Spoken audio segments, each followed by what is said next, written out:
So welcome to the show, Gene from Shortboxed. How you doing, bud? Thanks for joining me today. Hey, how's it going, Lawrence? I'm doing all right. How are you? Good, good.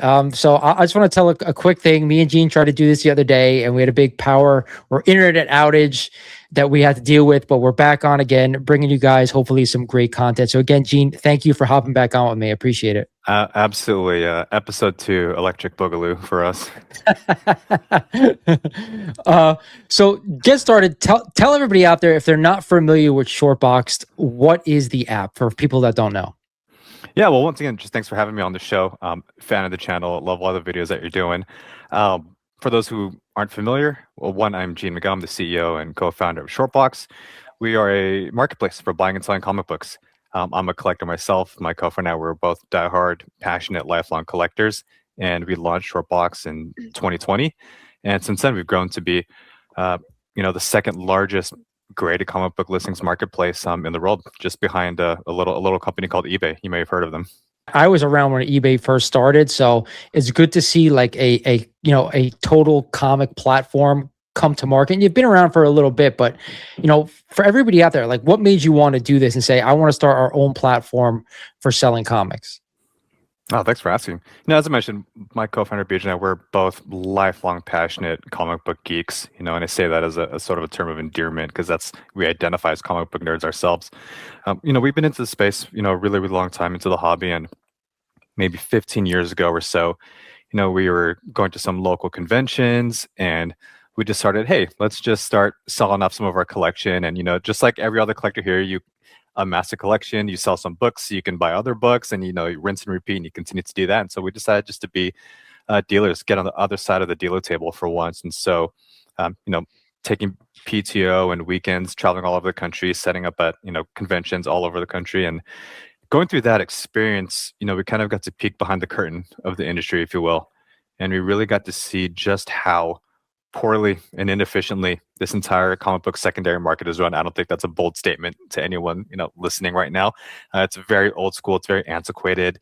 A lot of the existing incumbent platforms that have been around for 20, 30 years are still built on 20-year-old web technology. And comic books as a hobby really just haven't push the envelope in terms of innovation and technology within the space. And on a professional side, before focusing on Shortbox full time, my co-founder and I, we both have backgrounds in tech. We're both software people, and so we really wanted to build a platform that we truly believe needed to exist. Just because we're collectors ourselves, we wanted there to be a modern way to just do something as simple as buying and selling a comic book. It doesn't need to be so complicated and full of fraud and confusing and complicated, and that's the reality of how it's been for decades now at this point. And so, a few years into this, I think we've done a pretty good job. Still a lot more work to be done, still a lot more to do, but I'm really proud of all the growth and that we've had over the past few years. Yeah, I like how you put that with the fraud, because I think that's a really important aspect that a lot of collectors themselves, not just in comics, but in all of collecting, really have to be careful of. So it's good to hear you say that. For me, I've been using the app since you guys literally launched. So I've been You're an OG. yeah, an early adapter. So I think the app is fantastic. I have That's made a awesome. purchase on there. Yeah, we'll talk about my purchase. I've only made one because I'm looking for like weird and crazy stuff right now. We'll talk Yeah. about it later. But while I say weird and crazy, do you know like what's the weirdest thing that you guys have seen listed on the app, or maybe nothing Weirdest too bad thing. yet? You know what? I've never actually been asked that before. That's an awesome question.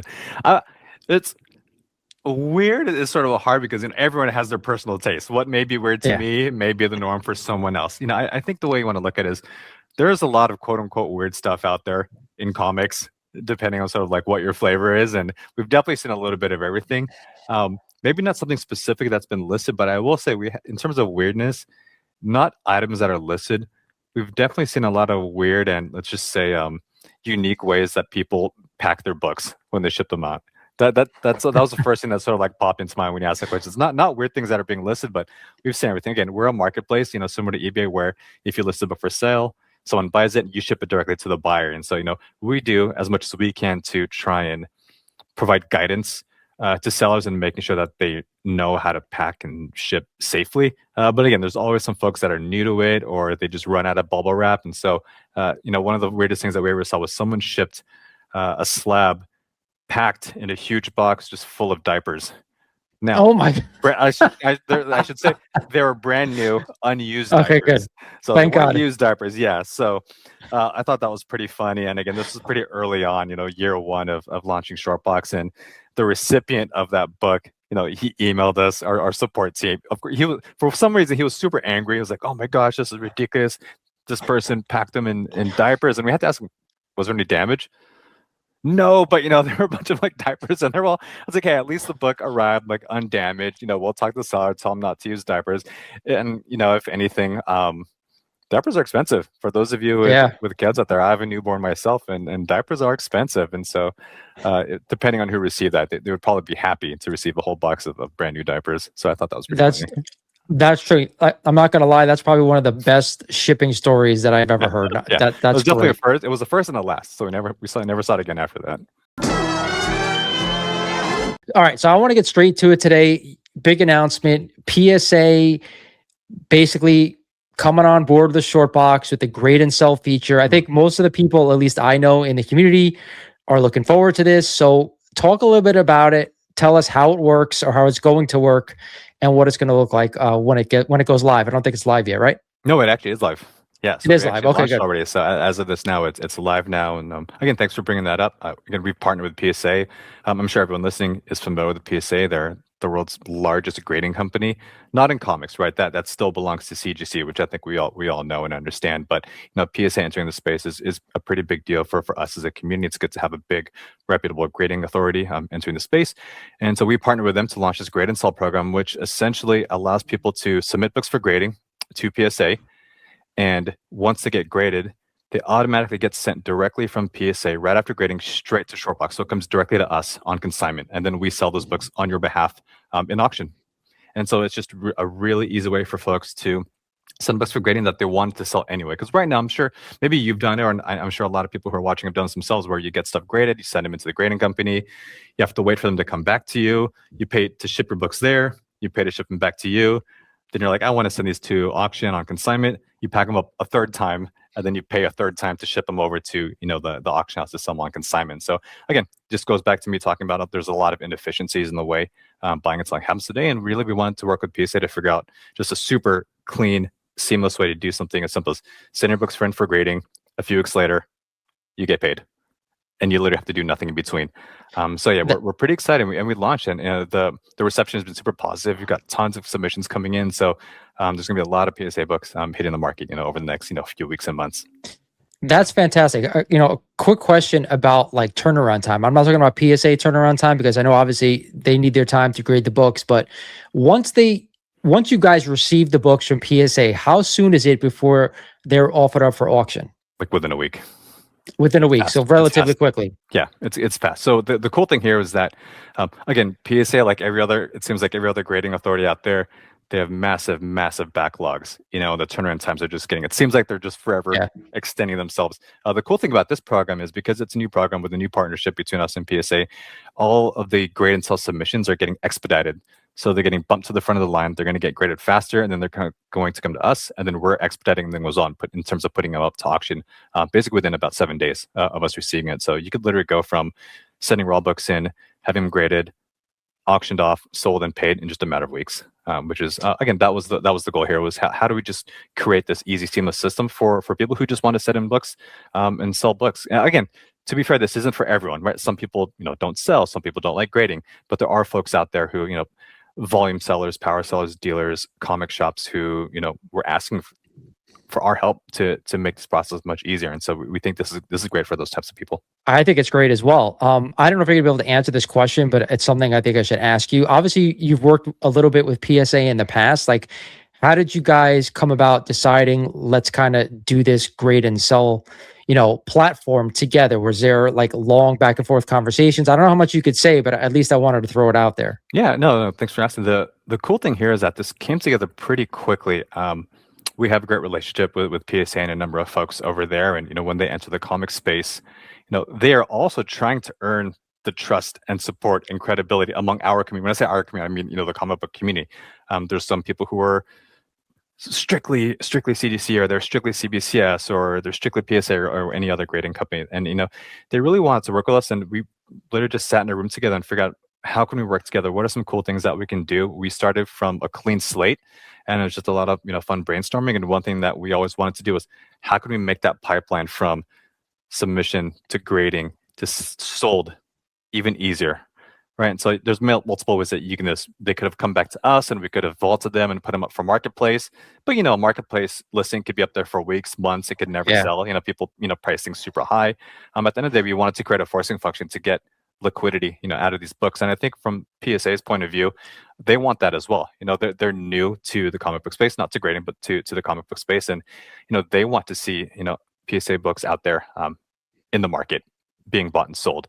So this was just sort of a very natural path that we went down, and I'm proud to say they're easy to work with, and we were able to get this done relatively quick. I agree. I think you used the right word in liquidity, because I know a lot of collectors, especially on the comic side now, but I've been doing it for a while, and I'm sure you have as well, because you've been a lifelong comic collector, that being able to buy and sell books relatively quickly, especially if you're into something and then maybe you want to buy something else, it's a really positive thing to be able to do that and reduce that time frame in order to sell books. So I think a lot of people who collect anything, and we'll talk about other things besides comics later, I'll save that towards the end, but it's a really important thing with collectibles nowadays. But the main question I wanted to ask on top of this, because I always think about this topic, is newer collectors, right? Newer collectors coming into the hobby who maybe haven't collected comics forever like you and I, but maybe want to dip their toes in. How do you think this allows newer collectors to kind of approach the comic hobby a little better, or easier, I should say? I think it's great for newer collectors. Getting into the hobby as a new-ish collector is always, I don't say always, it can be, let's just say it can be intimidating. There's a lot of things you need to know. There's a lot of experience that collectors like you and I have gained over many, many years. And, there really isn't a fast path to figuring that out, other than figuring out on your own, probably getting scammed, probably getting burned, probably overpaying for things, probably losing money on doing things. And, really what this does, it just helps them remove some decision making out of the process. It's like, hey, I have some really cool raw books that I picked up. I wanted to get them graded.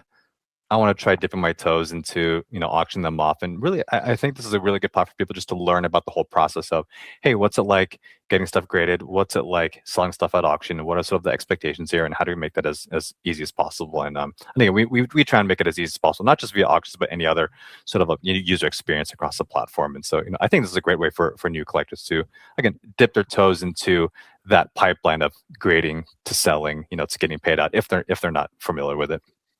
Technology, especially, it has to be user friendly. So to me, like having a Absolutely. dual service like this with two companies, having it being, ease of transition is so important. But I think everybody out there in the community is going to kill me if I don't ask you this question. But Why could this do lead? I feel like I know what question's coming? Yeah, could this lead to PSA and Shortbox doing something else together along this line, not just auctions, but something else? Short answer is yes. Yes, absolutely.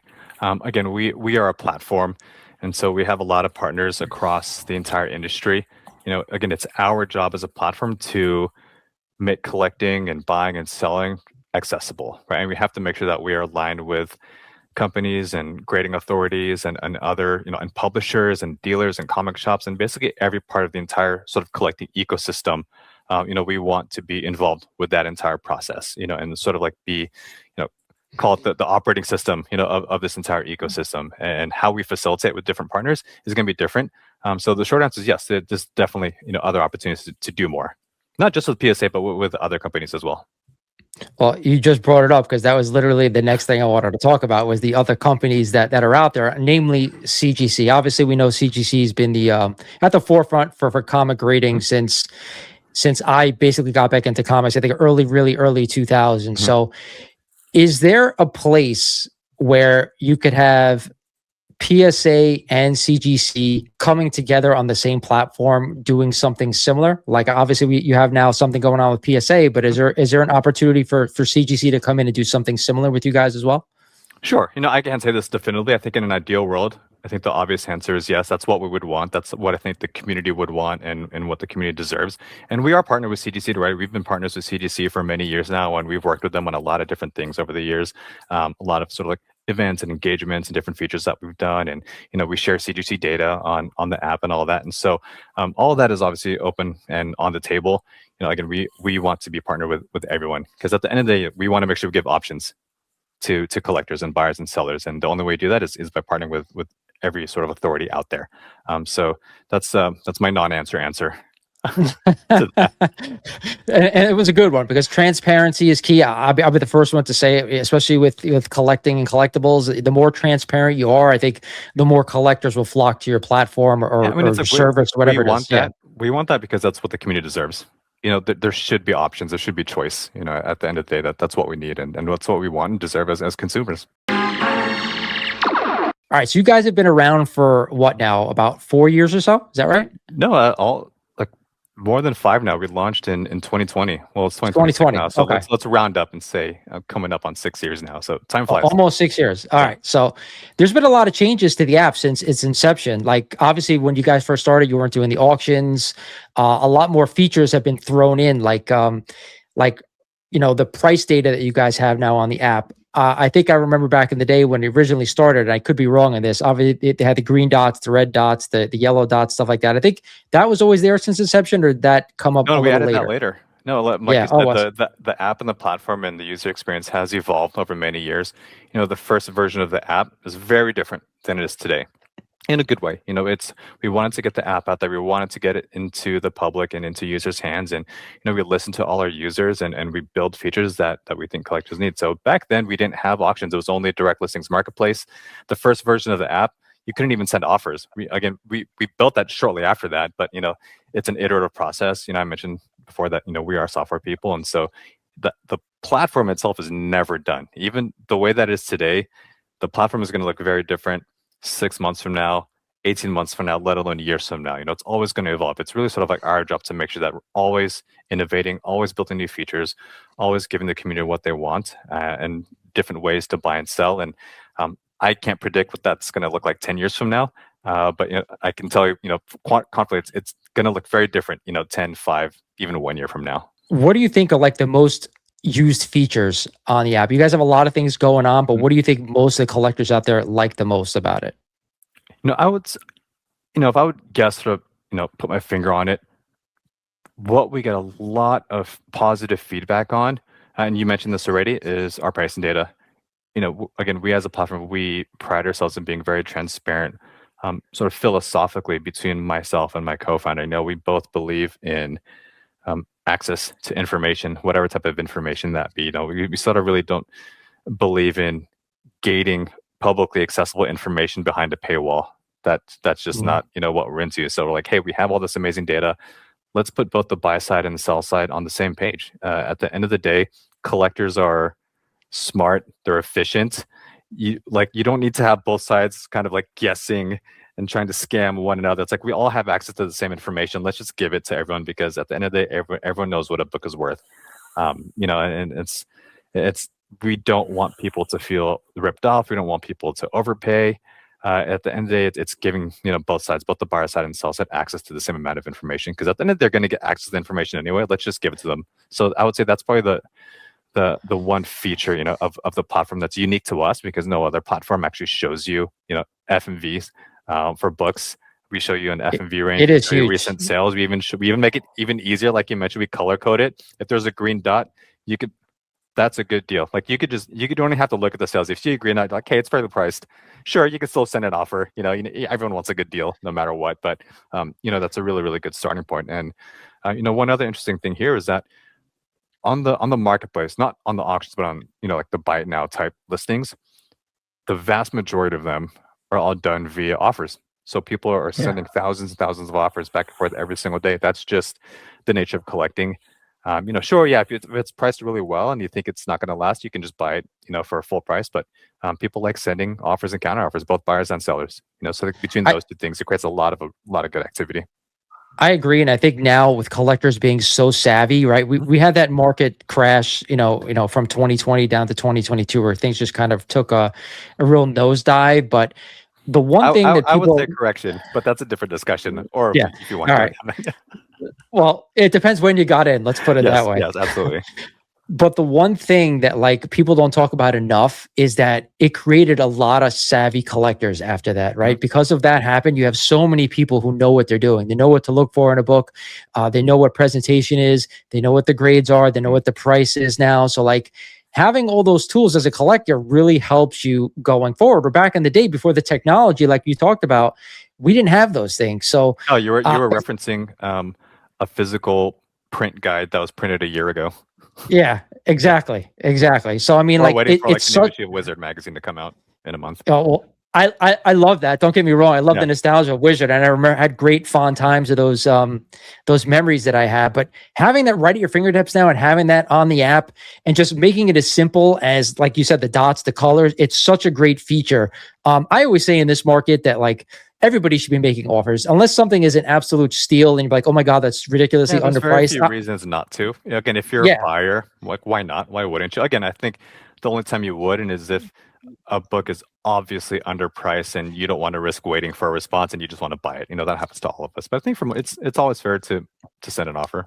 Nothing wrong with that. I agree.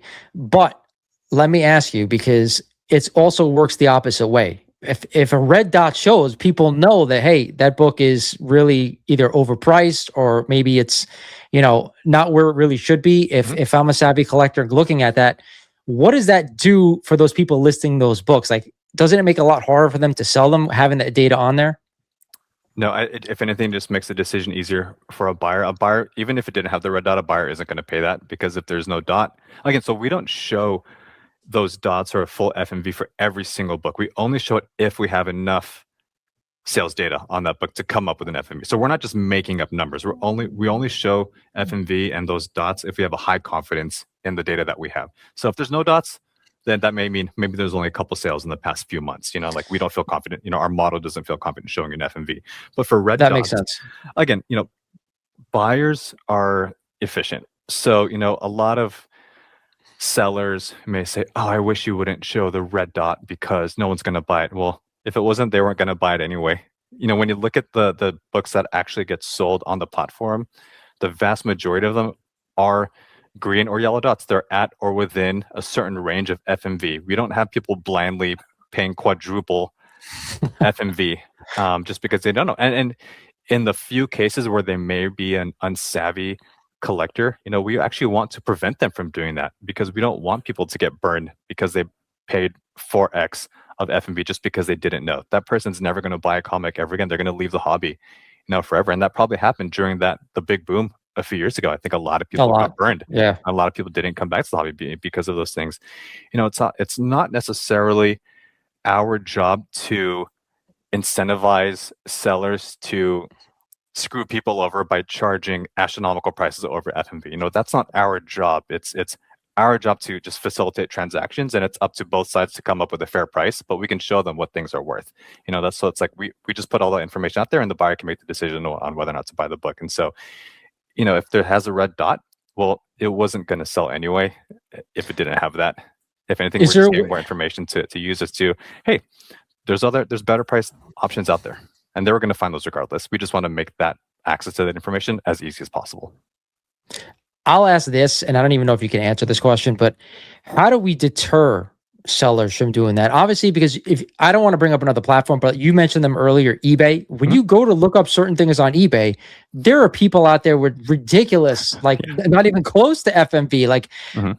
Like obviously it kind of turns people off when you see that type of thing. So I'm asking as a collector yourself, how can we deter that? Like being that the FMV is there, being that, that those green dots or yellow dots are there, how can we kind of deter sellers from overpricing books can't we? I'll put it that No, way. no, I think no, I think this is. I mean, this is a conversation that we internally between myself and my product engineering teams that we have constantly ever since day one. This is how you do it. You incentivize them to price well because a book is priced fairly, then it has a much higher. I mean, this is going to sound super obvious here, but if a book is priced fairly, it has a much higher chance of being sold than a book that isn't. And so, what we actually do is when you're searching for a book, let's think of a really popular book that probably has multiple listings for sale on Shortboxed, like an ASM 300. There's probably Mm. tons of ASM 300 listings, all different price points. When you're searching for it, no, we are going to show you the green dot books first. Those get actually bubbled to the top because we want you to say, hey, these are the fairly priced ones. These are the ones that you're most likely to purchase because they're priced pretty well. Like, why would we show you the overpriced listings first up top? Yeah, There's no makes incentive for us sense. to do that. It doesn't help the seller. It doesn't, well, it would help the seller, but we don't want that. It doesn't help the buyer making that decision. So the incentive is actually, if you overprice, your books aren't going to sell. And to be fair, we know when you're mentioning eBay, there's also overpriced books on Shortboxed. Like, but we don't police the price. All we can do is Yeah. provide guidance, right? So a seller can go on, they have an ASM 300, 9.8, and if they want to list it for $10,000, they can. I don't recommend that. The system doesn't recommend that. We will show them by literally putting a red dot and saying, hey, just heads up, we'll even show you all the recent sales at this value and you're pricing it way high, but that's ultimately up to the seller, and that's likely not going to sell. And I think that's the ultimate incentive, is if you overprice, your book isn't going to sell. And like I said, markets are efficient and they sort of like work themselves out. And the irony of that is all the good books end up getting bought, and all that's left are the overpriced books. And this happens on eBay. This happens on Shortboxed. This is not unique to us. This is a general sort of like marketplace problem where you only see overpriced books because all the fairly priced books have already sold. So all that's left are the overpriced books. So there's sort of like a bitter irony there. But that also is good engagement, because if you know that good books at good prices are getting listed, you got to be on the app constantly looking for stuff, because if you're not, you're going to miss out on the things that are steals. And this is where I'm going to talk a little bit about the experience that I have with my purchase, which is kind of a wild thing, because it's one of my favorite books in my collection. Okay. And I couldn't believe when I saw this book. I'm not going to tell you what it is yet, but like, it's an important book. And I don't know if maybe other collectors didn't know what it was, because it was a coverless book and it also was missing pieces. That could have been another reason. But inside this, like collectors, sorry to interrupt you, is like, we're comic collectors. We just can scan it. We can see a cover and we know what book it is. It's a visual medium. We don't need to know. But again, a coverless, that means they would have to read the description or read the title to see what it is. And I think a lot of people probably just skipped over it. Again, I don't know what book you're talking about yet, so I'm actually really curious to hear what book you got. So I was searching for this book. So it's not like I was just looking on the app, or I was looking everywhere for this book to try to find an affordable copy. I'll put it that way. And lo and behold, I went on the app one day, and there it was. It was a coverless copy. It was missing a few things, but the only reason I wanted this book is because it has an important tidbit on the inside of the book, and it's a copy of Action Comics number 12. Nope. And Action Comics number 12, inside the book, is a little picture of Batman, but it predates Detective Comics number 27.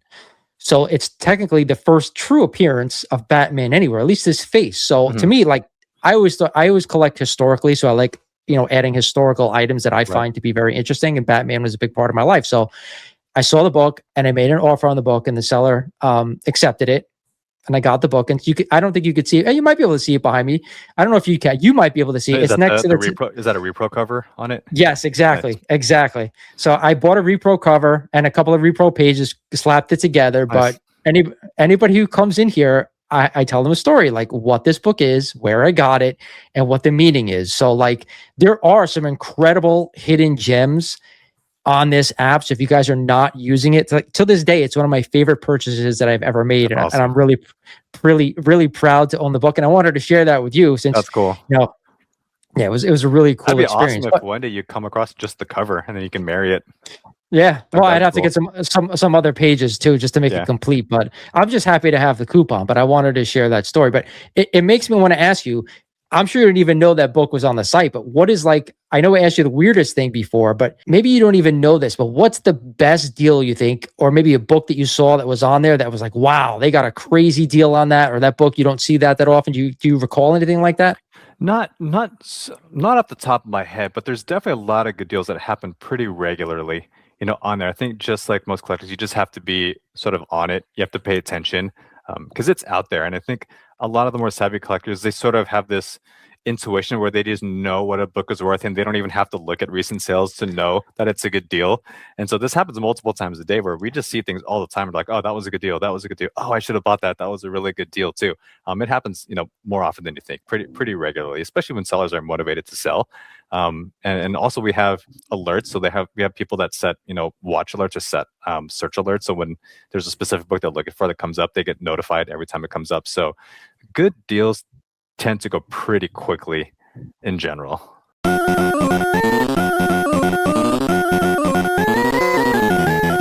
So we talked a little bit about before about features. You made like you just said it, like a watch list. You could put in a book, save it, so this way, and when it pops up, you get an alert. What other features like that are on the app? Yeah, there's a lot of, we sort of refer to them as, quality of life features that just make searching and discovering and finding books a little bit easier. So, when you're scrolling through the marketplace, I mean, so there are over 75,000 books listed for sale on the Oh marketplace wow, right now. There's a lot. I mean, there's thousands of books that are literally added every single week.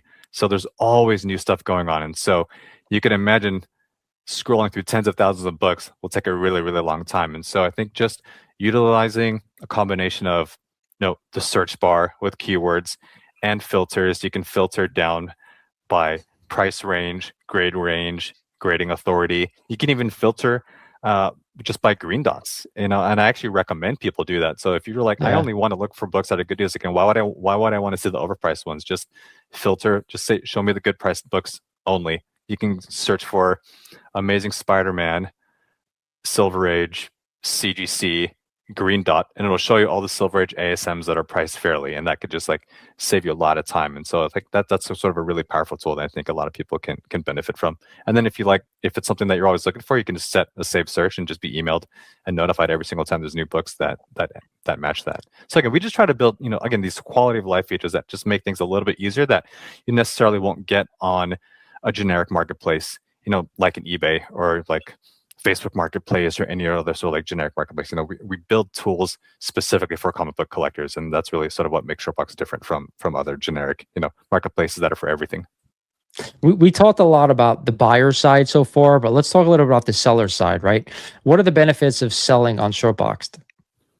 Yeah. So overall, I mean, this is also just for buyers and sellers, is that it's a very specific marketplace for a very specific user, and that's comic collectors, and it's only comics and comic art on there. Well, we're actually branching out to TCGs now, which is pretty exciting.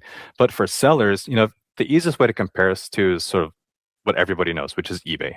You've probably sold on eBay for many years. I've sold on eBay for many years. We know all the pains that are involved with doing that. You have to create your listing and like teach yourself HTML so you can format it really nicely and make it look good. And I have to pay for all of these promotional features and do all these things and get all your keywords right and do all this stuff. For instance, if you want to sell a CGC graded book on Shortboxed, you literally just take a picture of the slab, and we use machine learning and image recognition, and we're scanning the certain number where we are automatically creating the listing for you. So you're not actually typing out, for sale, Amazing Spider-Man 300, CDC 9.0. You're just taking a picture. We know what it is in real time.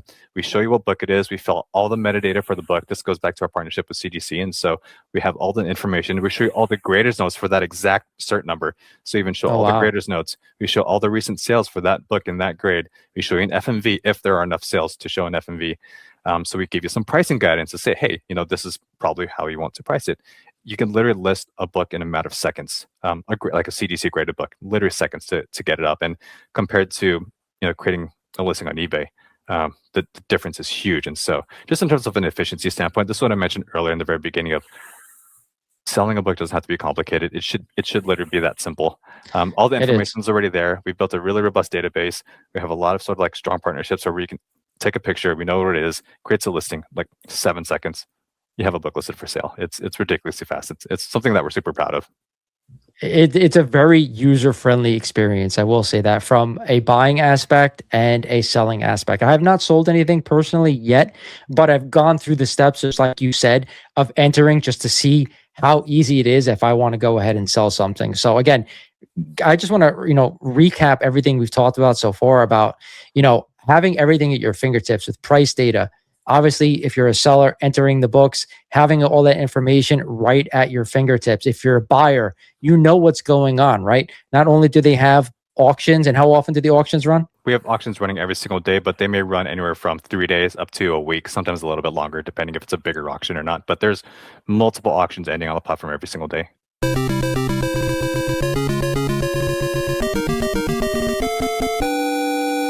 You mentioned TCG. Is something else besides comics possibly on the horizon for Shortbox in the future? Yeah. So again, we are primarily, first and foremost, a platform for comic books, comics and comic art. So we originally launched it just comic books only. Last year, we expanded the platform to comic book art. And so what we're doing here is we literally went out to all of our users and asked them, "Hey, what else do you collect besides comics and comic art? Are there other things and of course, we could guess. My guess, you could probably guess, hey, what else do comic collectors collect? TCGs, video games, toys, posters, coins, sports cards, pretty much everything, under the sun. We all have the collecting gene. And, the number one response to that was TCGs. That had the biggest chunk of comic book collectors that also collected TCGs. And so we're like, hey, well, let's also just expand the platform just so we can reach a wider audience and get more eyeballs, on items there. And so, our goal from day one has always been to be a platform for collectibles, not necessarily only comics, but comics is our expertise. That is where our community is. We will always be a comic book platform first and foremost, but it's about what are the adjacent collectibles categories that comic book collectors are also into, right? We wouldn't just add something super random that Of has course. nothing to do with comic book collectors. So again, everyone watching could probably yes, I mean, even behind me, I have multiple collectibles behind me. It's just like toys, cards. There's sneakers. There's posters. There's a lunchbox. There's a bunch of like different random things. And so I think everyone's guess would probably be pretty accurate in terms of what else could we possibly get into. But the important thing for us is not just randomly adding new categories to the platform, right? We want to do this in a very careful and measured and authentic way, and making sure that we're engaging with the right communities and not just adding just random stuff kind of haphazardly. So we want to make sure that we're properly engaging with the TCG community and with the comic book community. This is why we went out and asked our users, what should we add next? And they responded. And so we've been running some TCG auctions for a few months now. We run like a bi-weekly Pokemon auction that does really, really well.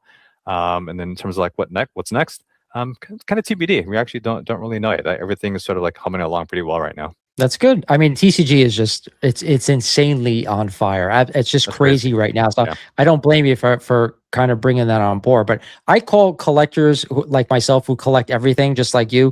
I call them cross collectors because Yeah. I think it's a lot of nostalgia based items. At least it is for me. Where I grew up with video games, I grew up with comics, I grew up with trading cards. So it's kind of all meshed into one memory for me, which is fantastic. So having it in one place, I always said this like whoever can kind of bring everything on board in the collectible space and have it in one spot so you never have to leave, that's really like you'd have Yeah. everything. So I think Right. the ease of use of your platform is so unique that I think it would really work for a lot of different collectibles. So I'm really looking forward to seeing that come to market. But I did want to ask you something that I think is important right now with the way collectibles are going in general, and that's the live selling. Obviously, there are other platforms that are dealing with live selling. Is that something that may be possible in the future with Shortbox to offer that as well? Some kind of addition onto the app to where you can go ahead and do that?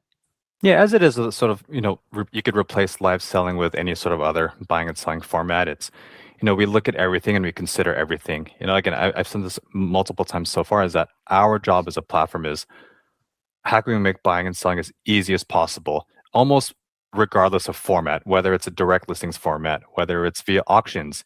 Within auctions, you could have event style auctions. You can have individual auctions for individual books. You can have consignment auctions, and we do a little bit of everything there.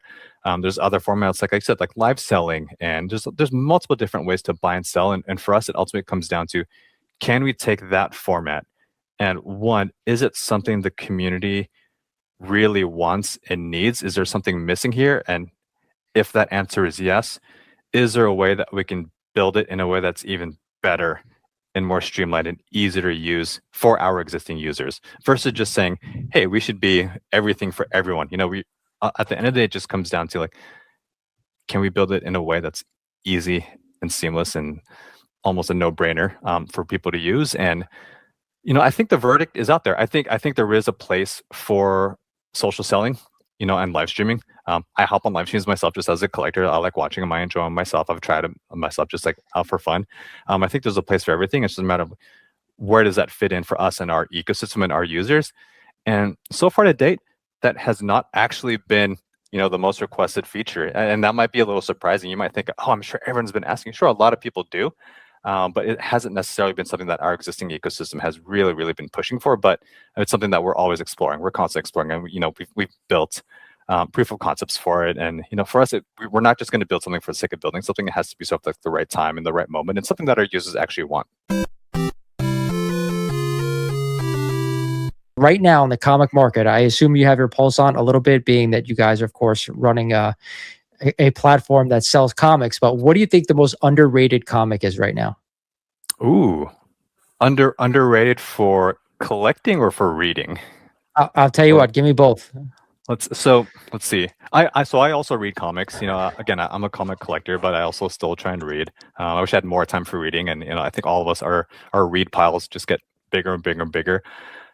I don't know if this is super underrated, but I feel like it should be more celebrated. I'm a huge fan of the Energon universe that Oh, Skype is putting Transformers. out. So like Transformers, GI Joe, Void Rivals, all the spin-offs with Scarlet and Duke and the Cobra Commander series. Like I'm reading every single title within that series. Again, I don't know if it's underrated, but I still, as someone who grew up with Transformers and GI Joe and all those universes, it's so cool to me to have a new modern take on these characters from one of the greatest creators today, maybe the greatest creator today, in Daniel Warren Johnson. For collectibles, that's when it gets a little bit, more interesting.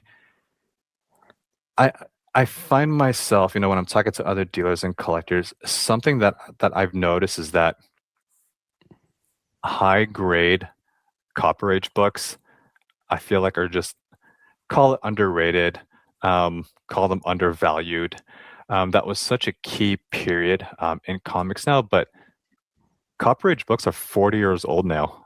Like Yeah, that is we're old. that was the equivalent of, new collectors entering the space now compared to us going back and wanting to collect Silver and Bronze Age books because we're super vintage.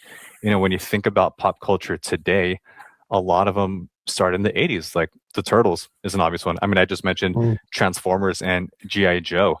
And I think what we're going to see is a lot of these Copper Age books, even though they were more copies printed of these books compared to like Silver and Bronze Age, getting them in a high grade in 9/8.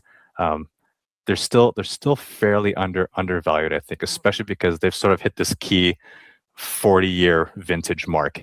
And I think they're only going to keep gaining in popularity, especially when you think about all the IP out there, which ones are going to continue to be popular. I think a lot of them are going to be the ones that started, in the 80s. And so I think that there's some definitely some underrated books, out there. Best modern key. Best mod. Okay, so I have a soft spot for, and again, I don't think this will be a controversial take or anything, but I have a very, very soft spot for Miles Morales. And I know like Ultimate Fallout 4 has it's had its ups and downs. It was like trading for crazy money at Yeah, peak COVID times. It was going for like north of, I don't know, $3,000 at that point, yeah, maybe almost poking out four at grand at a four. 9.8. Yeah, and then now it's like less than half of that. But as a fan, Miles Morales to me is one of the greatest modern characters that Marvel has created. He is so popular among kids. I'd actually say both Miles and Spider Gwen. Ghost Spider. Those are two very very important characters now with a lot of young kids today. That's Spider Man to them. Spider Man is Miles Morales, or it is Spider Gwen. Prediction for the hobby in the next 3 years. Ooh, that's such an open-ended question. Yeah, it could So be anything. It could be yeah, anything. yeah. I think what we're going to see now, and since we've mentioned a couple of times, is there was the big boom in collectibles and in comics, during sort of like the peak COVID times where values just went astronomically high, unnaturally. Earlier, I jokingly, you referred to it as a crash. I jokingly said I think it was more of a correction, because that was never sustainable, right? That period of time, like those values are never sustainable. The values of collectibles shouldn't be doubling every 6 months. And I think right now where we're at, the values of books are in a very stable place. They're essentially what I think where they should be, and they're where they would have been had that bump never happened. So I think we're actually in a good period right now where things are remaining stable. And like I said, pop culture today is comic book culture. Comic books are the source material for nearly every part of pop culture today. And so I think, the prediction for myself is I think a lot of these, call it newer collectors or newer generation collectors, they're going to seriously be treating comic books as stores of value. You can make the case that's already the case now with, so like older collectors for you and I, but I think there's a new generation that's entering the hobby that already treats collectibles as stores of value, and they haven't yet necessarily latched onto comic books up there as they do with, I mean, the obvious comp here is like Pokemon cards at one point. Like sneakers and baseball cards and sports cards, and then, they each have their ups and downs. But I do think, sort of from a mainstream perspective, from more casual collector, especially from a younger generation of collector, I think we as an industry, as a hobby, have yet to have that demographic latch onto comic books as actual true stores of value. And I think that's just because they're still early in their careers, or they're just now entering the workforce, or they will be entering the workforce over the coming years. And so when that generation enters the workforce and they have more disposable income, they are going to want to turn to the source material. What should collectors be paying attention to right now? It could be anything, but yeah, I mean, I think it's a little bit of what I just mentioned, that the collectibles hobby right now is so fragmented and there's so many different things going on. And I think it's just understanding where you as a collector sort of fit in that ecosystem. And to give some sort of like specific examples here, there's like there's the comic book market, there's like the Pokemon market, there's, I don't know, like Labubus and video games and VHS and, sneakers and all these other things. And, eventually I think a lot of that is going to sort of like converge and sort of like meld into sort of like one category as a whole. And I think collectors right now need to figure out, where do they want to be? Like where do they see themselves sort of like fitting into it? And they don't necessarily have to bucket them. It's like, oh, I only collect comics or only collect Pokemon. I think it's just understanding where you fit into the hobby as a whole, and what do you want out of it?